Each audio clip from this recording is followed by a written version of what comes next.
বাংলাদেশ জাতীয়তাবাদী দল বিএনপি নির্বাচিত সংরক্ষিত মহিলা আসনের বৃহত্তর কুষ্টিয়া মেহেরপুর চুয়াডাঙ্গা সংসদ সদস্যকে ভেড়ামারায় গণসংবর্ধনা প্রদান করা হয়েছে। কুষ্টিয়া ভেড়ামারা থেকে সাইফুল ইসলামের প্রতিবেদনে দেখুন বিস্তারিত। বৃহস্পতিবার বিকেলে ভেড়ামারা উপজেলা বিএনপি উক্ত সংবর্ধনার আয়োজন করে। ভেড়ামারা উপজেলা বিএনপির আহ্বায়ক অ্যাডভোকেট তৌহিদুল ইসলাম আলমের সভাপতিতে অনুষ্ঠানে প্রধান অতিথি হিসেবে উপস্থিত ছিলেন নবনির্বাচিত সংরক্ষিত মহিলা আসনের সংসদ সদস্য ফরিদা পারভিন।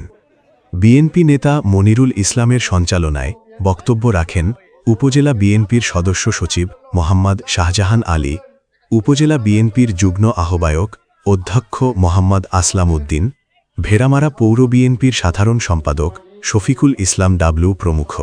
অনুষ্ঠানে উপজেলার বিভিন্ন শাখার বিএনপি, যুবদল, স্বেচ্ছাদল ও অঙ্গ সংগঠনের নেতৃকর্মী, সমর্থকবৃন্দ ও সংবাদকর্মীরা উপস্থিত ছিলেন।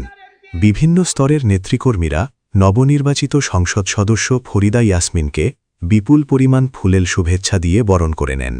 সংবর্ধনা অনুষ্ঠানে প্রধান অতিথির বক্তব্যে ফরিদা ইয়াসমিন এমপি গণতন্ত্র পুনরুদ্ধার এবং জনগণের অধিকার আদায়ের লড়াইয়ে সকলকে ঐক্যবদ্ধ থাকার আহ্বান জানান।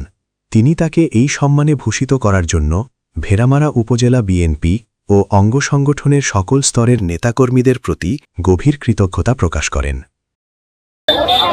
আমি সংসদ সদস্য নির্বাচিত হওয়ার সর্বপ্রথমে আমার মাননীয় প্রধানমন্ত্রী তারেক রহমানকে আমি আন্তরিকভাবে ধন্যবাদ জানাচ্ছি। আমার এলাকার যে উন্নয়ন, শান্তি এবং সমৃদ্ধি এবং এলাকার মানুষের কষ্ট দুর্দশা সেগুলো আমি লাঘব করতে চাই, এটাই আমার আরেকটি কথা আপনি বলেছেন যে আমার প্রত্যাশা হচ্ছে এখানে যে রাজনীতি আছে, রাজনীতির প্রেক্ষাপটটাকে আমি আরো পরিচ্ছন্ন, আরো সুন্দর, যেন ভালো মানুষ রাজনীতিতে আসে এবং আসার আগ্রহ প্রকাশ করে। আমি সেই একটি শক্তিশালী সম্পর্ক। আপনি একজন নারী নেত্রী হিসেবে ভেড়ামারা বীরপুরের নারী উন্নয়নের ক্ষেত্রে আমি শিক্ষা, স্বাস্থ্য, নারী ক্ষমতায়ন এবং অর্থনৈতিকভাবে যুব সমাজের কর্মসংস্থানের ব্যবস্থা, আমি এইগুলো নিয়ে আমি আমার পার্লামেন্টে কথা বলবো এবং তাদের জন্য আমি অবশ্যই ভালো কিছু করতে চাই।